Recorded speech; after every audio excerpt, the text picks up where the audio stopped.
نحمده ونصلي على رسوله الكريم اما بعد بسم اللہ الرحمن الرحیم۔ حضرت ابو موسیٰ اشعری رضی اللہ عنہ بیان کرتی ہیں کہ نبی اکرم صلی اللہ علیہ وسلم ایک باغ میں داخل ہوئے اور مجھے باغ کے دروازے کی حفاظت پر مامور فرمایا۔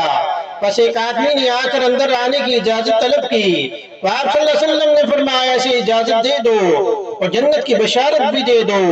دیکھا تو حضرت ابو بکر صدیق رضی اللہ عنہ تھے۔ پھر دوسرے شخص نے آ کر اجازت طلب کی تو فرمایا اسے بھی اجازت دے دو اور جنت کی بشارت دے دو۔ دروازہ کھولا تو وہ حضرت عمر رضی اللہ عنہ تھے۔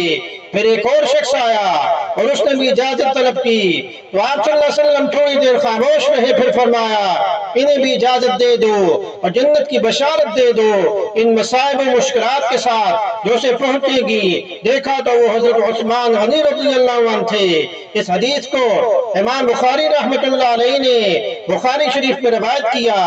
حدیث کا نمبر ہے 7262۔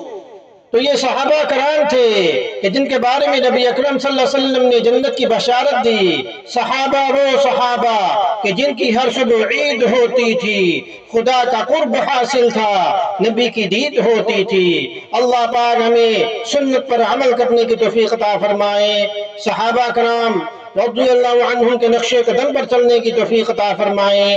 وما علینا الا البلاغ المبین۔